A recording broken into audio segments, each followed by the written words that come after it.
All right, so let's dive into the situation with Ukraine. Okay. It's 3 years into this conflict with Russia, Yeah. and now they're facing another battle, Right. this time at the negotiating table Mm-hmm. with the United States. With the U.S. We've got a stack of reports and analyses to unpack here. Yes, we've got a lot. And it all kind of revolves around this proposed mineral deal Yeah. that has everybody on edge. Definitely. And the timing of it all is particularly interesting. Oh, really? We're on the eve of this major European summit in Kyiv. Right. There are reports of drone strikes on Russian oil refineries, Oh, wow.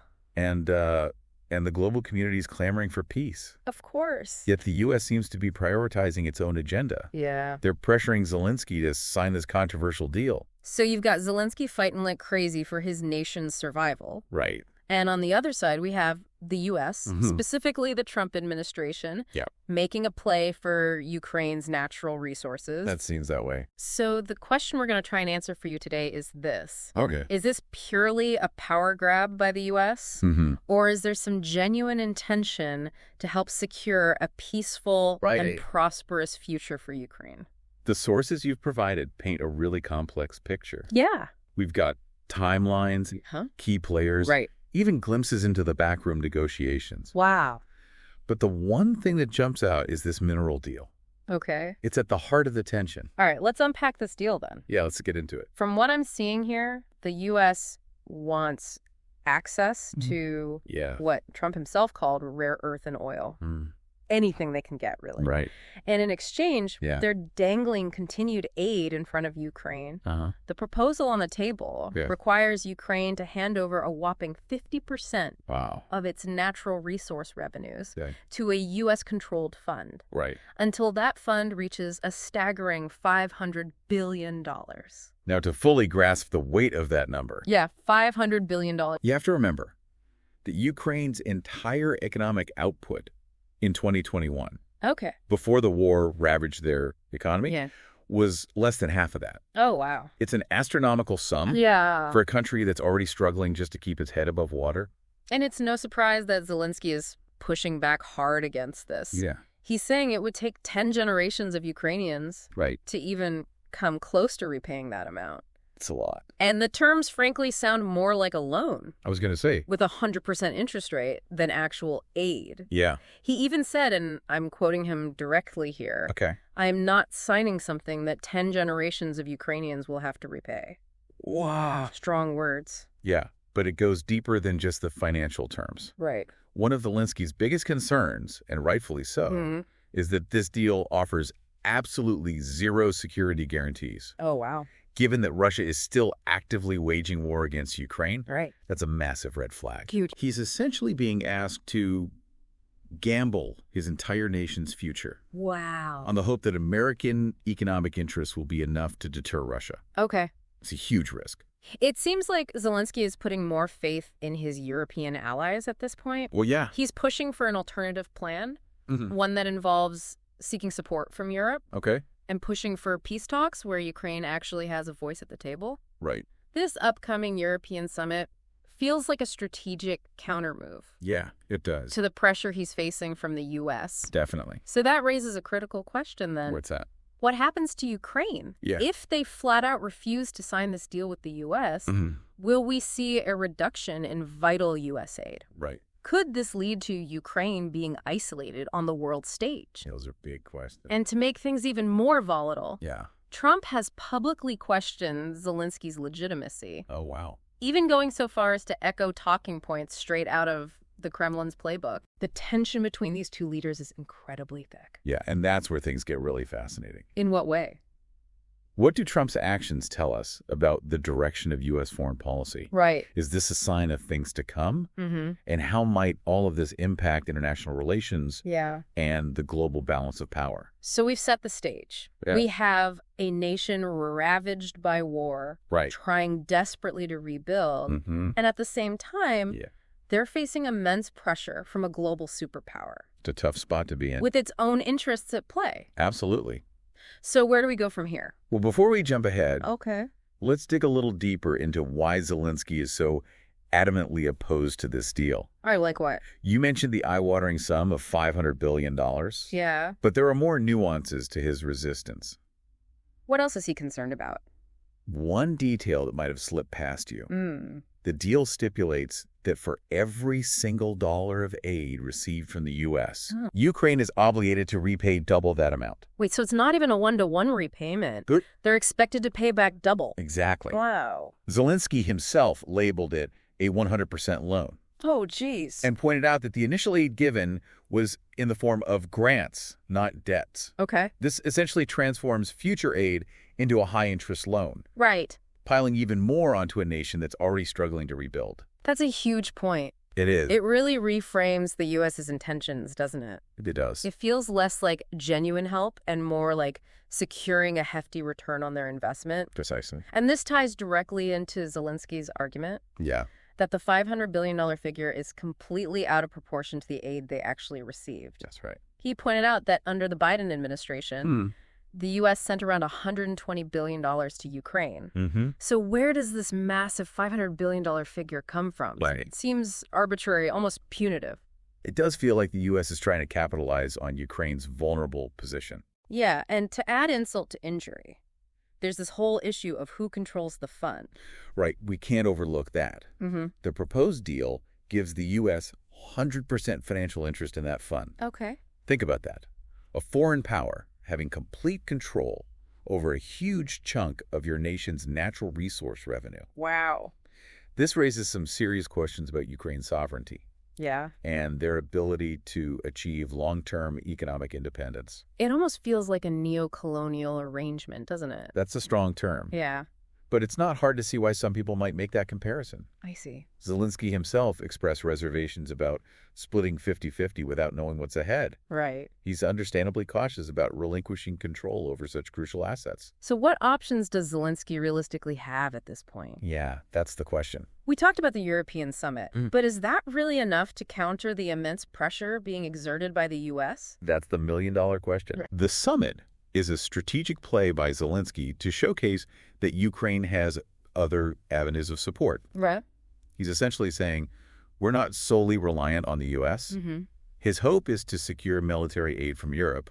Okay. And more importantly, obtain those secured guarantees that the U.S. deal is so glaringly lacking. Which is just ironic, isn't it? Yeah. The U.S. demanding billions of dollars worth of resources, Right. but unwilling to commit to actually protecting the very country it wants to extract from. The missing security guarantees are a major sticking point for Zelensky. Yeah. He's on record saying, peace through force, but toward Russia, not in the other direction. Okay. He knows, perhaps better than anyone, Yeah. that without concrete security assurances, any agreement with the U.S. could leave Ukraine exposed to further Russian aggression. And with Trump echoing Kremlin talking points Right. and questioning Zelensky's legitimacy, Yeah. it's hard to see this as anything other than a deliberate attempt to undermine Ukraine's leadership. It's a disturbing trend. And one that's definitely worth paying attention to. Right. Trump's rhetoric seems intentionally designed to sow discord and distrust between Ukraine and its Western allies. Okay. It's almost as if he's trying to isolate Ukraine and force them to become more reliant on the U.S. And if Ukraine takes a stand and refuses to sign the deal, Yeah. what then? That's the big question. They're already in the midst of a brutal war, and cutting off U.S. aid could be catastrophic.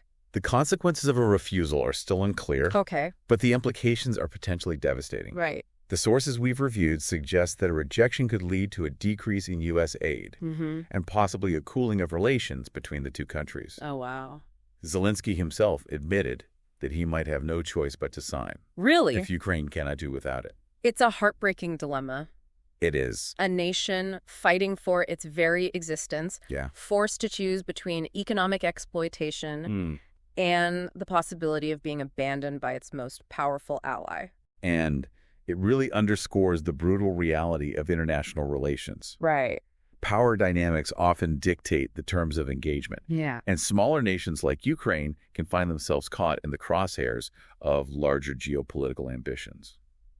This whole situation is incredibly complex. It is. These intense negotiations are playing out against the backdrop of a war that's already claimed countless lives. Right. And reshaped the entire global landscape. It's a stark reminder that even amidst the chaos and destruction of war, the power struggles continue. Right. The pursuit of resources, the jostling for influence, the quest for dominance. Right. These forces never really disappear. And for Ukraine, caught in the middle of it all, the stakes couldn't be higher.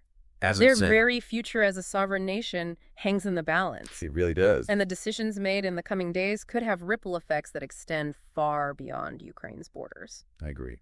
This is a story with global implications. And it's one we need to watch very carefully. Definitely. So we've laid out the foundation. Okay. Now let's dig a little deeper into some of these individual aspects of this story. Sounds good. And really try to understand what's going on here. All right. I'm ready. One of the things I find particularly interesting is this idea that the U.S. is demanding such a huge sum of money, but they're not really willing to provide any concrete security guarantees in return. Yeah, let's unpack that a bit. All right, so what do you make of that? Well, it seems like a pretty stark contradiction, doesn't it? Yeah. On the one hand, you have the U.S.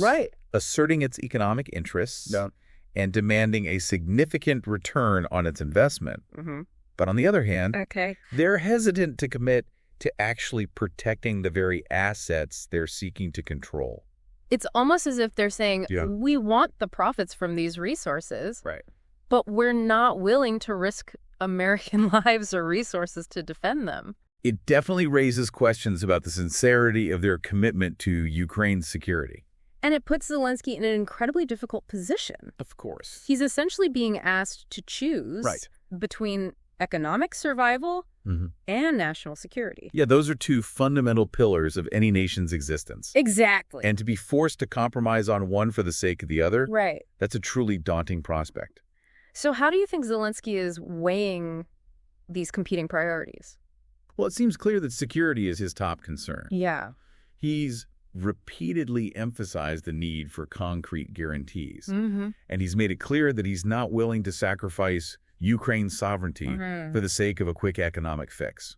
He's essentially saying, we need more than just money. Exactly. We need a partner who's willing to stand with us. Right. And defend our right to exist as a free and independent nation. And that's a powerful message. It is. And it's one that resonates far beyond Ukraine's borders. In what way? Well, it speaks to the broader struggle between democracy and authoritarianism. Okay. We're seeing this play out in various parts of the world. Right. Where countries are facing pressure from powerful actors who seek to undermine their sovereignty and exploit their resources. It's a reminder that the fight for freedom and self-determination is an ongoing battle.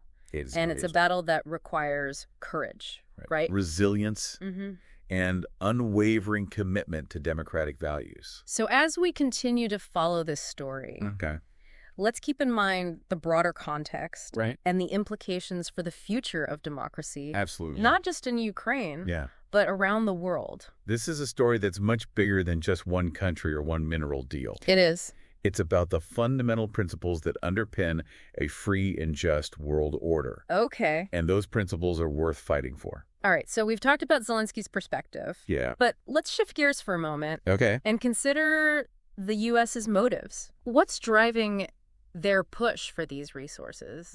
Is it purely about economic gain? Right. Or are there other factors at play?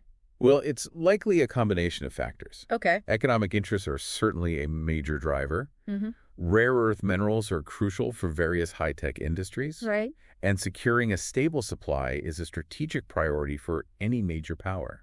But there's also a geopolitical dimension to this, isn't there? Absolutely. The U.S. is locked in a competition with China for global influence. Right. And control over these resources could give them an edge. That's right. So it's not just about the minerals themselves. Yeah. It's about the power and leverage they represent. Exactly. And it's about shaping the global landscape to favor American interests. And then there's the domestic political angle to consider as well. Okay. Remember, Trump is a master of playing to his base. And this whole America First rhetoric resonates strongly with certain segments of the American public. By framing this mineral deal as a way for Ukraine to pay back the U.S. for past aid, he's tapping into a sense of grievance and portraying himself as a tough negotiator who's putting American interests first. So it's a multifaceted strategy that combines economic, geopolitical, and domestic political considerations. It's a classic example of how these different factors often intersect and influence foreign policy decisions. But isn't there a risk that this approach could backfire? Oh, definitely. By pushing Zelensky so hard? Could the U.S. end up alienating him and driving him closer to Europe? It's a real possibility. Yeah. Zelensky has already shown a willingness to stand up to pressure.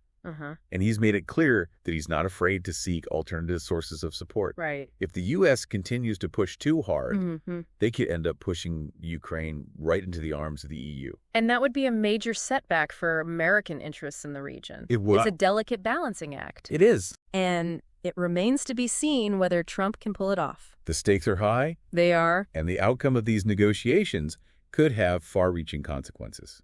All right, so we've covered a lot of ground. Yeah, we have. But I think it's important to step back for a moment and reflect on the human dimension of this story. Of course. We're talking about real people whose lives are being profoundly affected by these geopolitical machinations. Absolutely. The people of Ukraine have endured unimaginable hardship over the past 3 years. It's been brutal. Their country has been ravaged by war.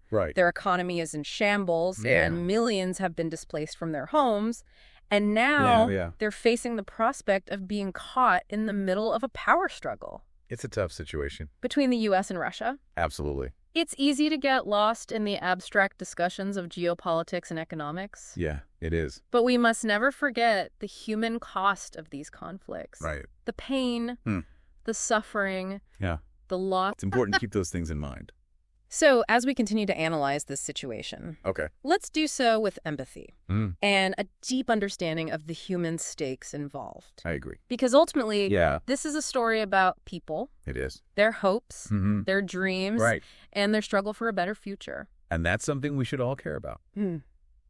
So let's dive into part 2 Okay. and explore some of these themes in more detail. Sounds good. I think it'll be really helpful to unpack some of these specific aspects of the negotiations. I agree.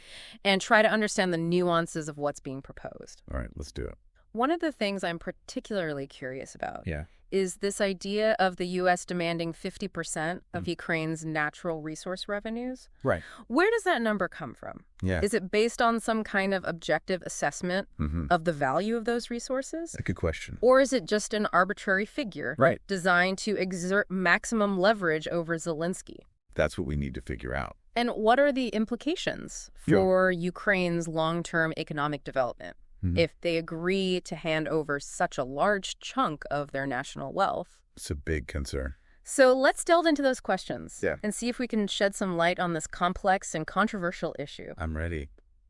It really underscores the challenges Zelensky faces. Yeah. He needs to find a way to secure Ukraine's future, both in terms of rebuilding and ensuring their security against further aggression. And all of this while navigating the complex web Right. of international relations and competing interests. A lot. It's almost dizzying when you think about it. It is. But speaking of complexity, let's circle back to that $500 billion demand for a moment. Okay. Where does that number even come from? It seems completely arbitrary. Yeah. Especially when you consider the actual amount of aid the U.S. has provided. That's a question a lot of analysts are grappling with. The sources we have don't offer a clear-cut answer. Okay. But there are a few possible explanations worth exploring. Okay, like what? One theory is that the $500 billion figure is loosely tied to estimated future profits from Ukraine's natural resources, particularly the rare earth minerals. Okay. These minerals are crucial for various high-tech industries, from smartphones and electric vehicles to defense systems and renewable energy technologies. I see. Control over these resources could translate to significant economic and geopolitical leverage for the U.S. So the U.S. might be looking beyond immediate repayment. Right. And instead focusing on the long-term potential of Ukraine's resources. Exactly. But why the need for such a massive figure? Well, that's where the second theory comes in. Okay. Some experts believe the $500 billion is less about actual valuation and more about leverage. Okay. It's a way for the U.S. to exert maximum pressure on Zelensky. I see. And secure the most favorable terms possible. It's essentially a power play disguised as a financial agreement. That makes a lot of sense. And it feeds into that whole neo-colonial vibe we were talking about earlier. Right. The U.S. gets to dictate the terms, control the resources, and potentially reap the rewards for years to come. Exactly. And it's worth noting that this isn't happening in a vacuum. Oh, really? In what way? China currently dominates the rare earth market. And this move by the U.S. could be seen as an attempt to counter China's influence and secure its own supply chain for these critical minerals. So it's not just about Ukraine. Right. It's about the broader geopolitical competition between the U.S. and China. Exactly. But what about the impact on Ukraine itself? Yeah. If they do agree to this deal, what are the potential long-term consequences for their sovereignty and economic independence? That's where things get really interesting. Okay, so tell me more. On the one hand, access to U.S. investment could help kickstart Ukraine's reconstruction efforts and provide much-needed capital for their economy. Okay. But the potential downsides are significant. Such as? Well, for starters, there's the risk of becoming overly dependent on the U.S. This deal could lock Ukraine into a long-term relationship where their economic decisions are heavily influenced by U.S. interests. Right. Imagine having to constantly consider the impact on U.S. markets or political priorities when making decisions about your own resources. That doesn't sound like true sovereignty, does it? Not really. And then there's the issue of transparency and accountability. Okay. The proposed deal grants the U.S. full control over the fund. Right. But there's a lack of clarity about how those funds will be managed. Okay. How profits will be distributed and what mechanisms will be in place to prevent corruption or misuse. So even if the U.S. claims this is about helping Ukraine, there's no guarantee that the benefits will actually trickle down to the Ukrainian people. Precisely. And let's not forget the potential environmental impact. Oh, right, of course. Extracting and processing rare earth minerals can have significant ecological consequences. Yeah. And it's crucial to consider whether those costs will be borne by Ukraine or factored into the deal's terms. It seems like every layer we peel back reveals another layer of complexity. It does. So circling back to Zelensky's alternative plan, seeking support from Europe, could that be a viable way out of this dilemma? It's certainly a path worth exploring. Okay. But it comes with its own set of challenges. Like what? The European Union has been a staunch supporter of Ukraine, providing both financial aid and humanitarian assistance.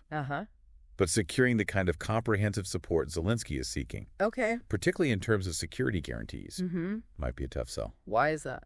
Well, for starters, the EU is not a monolithic entity. There are varying levels of support for Ukraine among member states.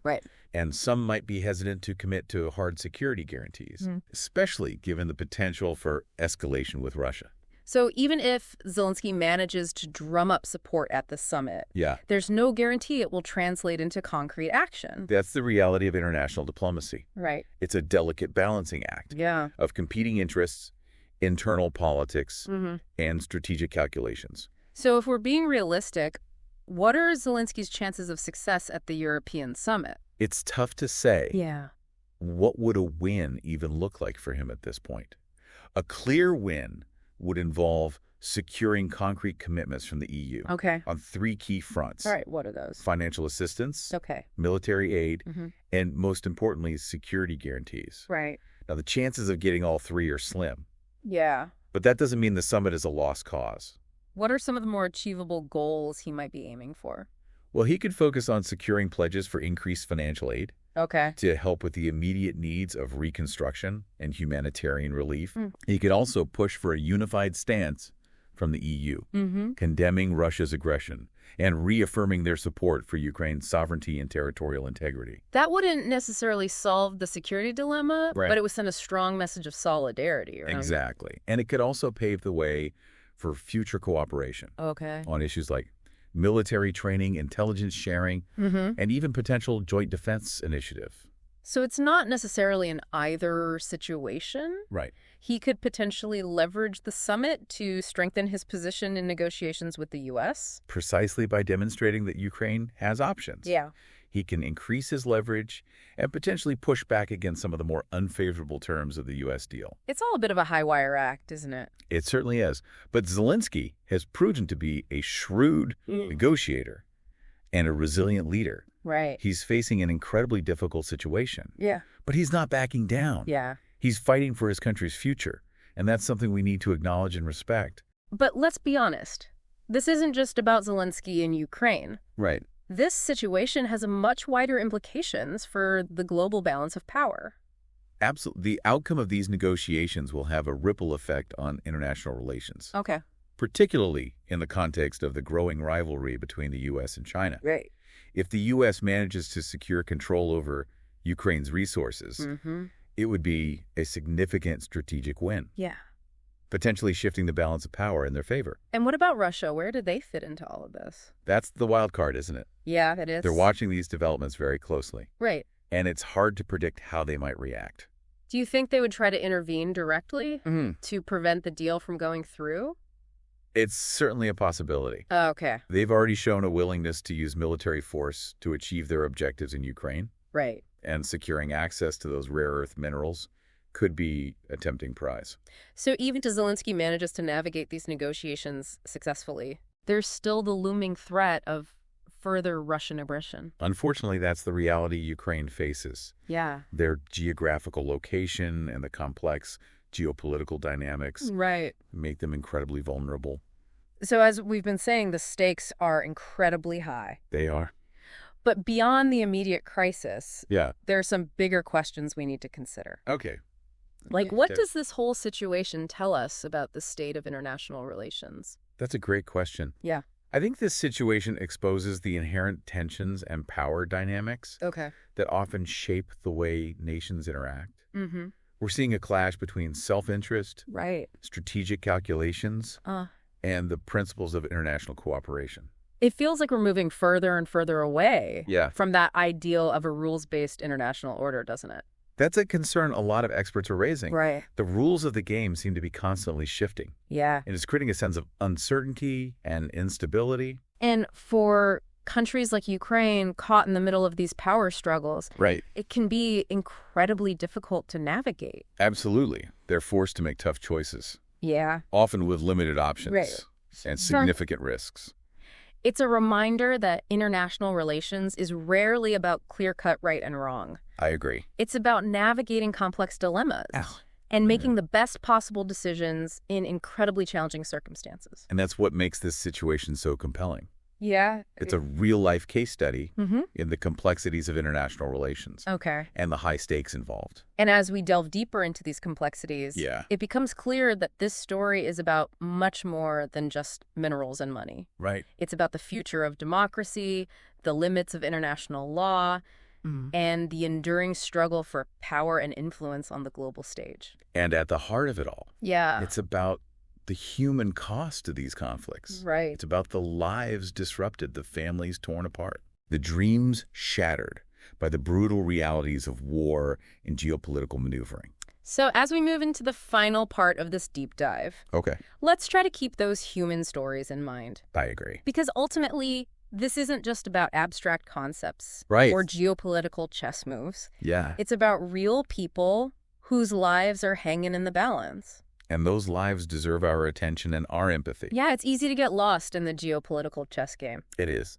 But you're right. At the end of the day, this is about real people's lives. Absolutely. And speaking of those caught in the crosshairs, we haven't talked much about the domestic pressures Trump might be facing. Right. Could his push for these resources be tied to his political situation back home? That's a crucial piece of the puzzle. Okay. Remember, Trump's back in the White House after a tumultuous few years in U.S. politics. Yeah. His desire to secure rare earth and oil, as he put it, could be driven by a need to solidify his base and project an image of strength on the world stage. Yeah. It definitely aligns with his America First rhetoric. Exactly. Which has always been a core part of his political identity. And by framing this mineral deal as a way for Ukraine to pay back the U.S. for past aid, he's tapping into a sense of grievance among some segments of the American public. Right. It's a way to rally support for his actions okay. and paint himself as a tough negotiator who's putting American interests first. But isn't there a risk that this strategy could backfire? It definitely will. By pitting the U.S. against Ukraine? Yeah. Isn't he undermining the very alliance that's been so vital in countering Russia's aggression? That's the danger here. Okay. By echoing Kremlin talking points. Right. And questioning Zelensky's legitimacy.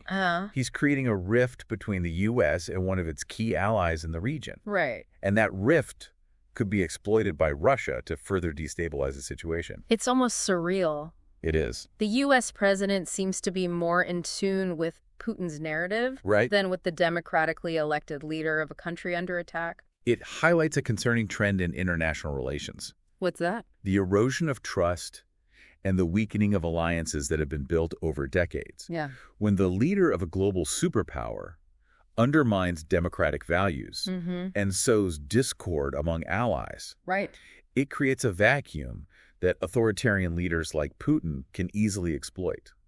So where does this leave Ukraine? Right. If Zelensky caves and signs this deal, will it really bring peace and prosperity? Or is it just setting the stage for further exploitation and instability? It's impossible to say for certain. Okay. The long-term consequences of this deal are incredibly difficult to predict. Yeah, I can see that. On the one hand, the influx of U.S. investment could jumpstart Ukraine's reconstruction and provide much-needed economic relief. But on the other hand, there's a real risk that Ukraine could find itself saddled with an unsustainable debt burden. Okay. Effectively mortgaging its future to the U.S. Right. And then there's the loss of control over their natural resources, which could hinder their long-term economic development and make them overly reliant on the U.S. And even if the deal goes through, let's not forget that Russia is still a major player in this game. Absolutely. Putin's ambitions in Ukraine haven't magically vanished. Exactly. Any lasting peace will require a comprehensive solution that addresses the root causes of the conflict, guarantees Ukraine's security, and respects its sovereignty.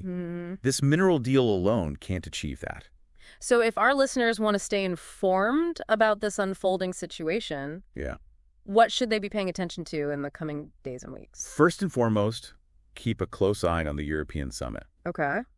Will Zelensky manage to secure concrete commitments from his European allies? Right. And will those commitments be enough to offset the pressure he's facing from the U.S.? What else should we be watching for? Watch for any further developments in the U.S.-Ukraine negotiations. Okay. Will Zelensky ultimately sign the deal? And if so, what concessions, if any, will he manage to extract from the U.S.? And, of course, we can't take our eyes off Russia. No. Will Putin escalate the conflict in response to these developments? Right. Or will he be willing to engage in meaningful peace talks?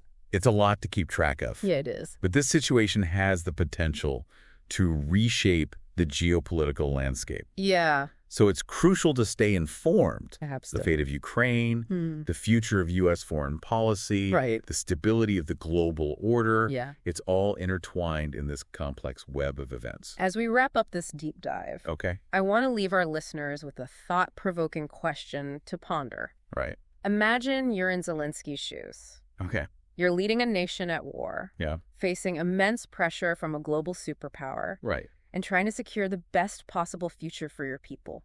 It's a tough spot. What would you do? It's a question without an easy answer. But it forces us to confront the incredibly difficult choices that leaders face in times of crisis. There are no simple solutions, no guarantees of success. Yeah. But by understanding the complexities, the competing interests, the human stories at the heart of this conflict, we can engage in more meaningful discussions. Absolutely. And hopefully contribute to a more just and peaceful world. So stay engaged, stay informed, and stay curious. Fair advice. This story is far from over, and its implications will continue to reverberate for years to come. I agree.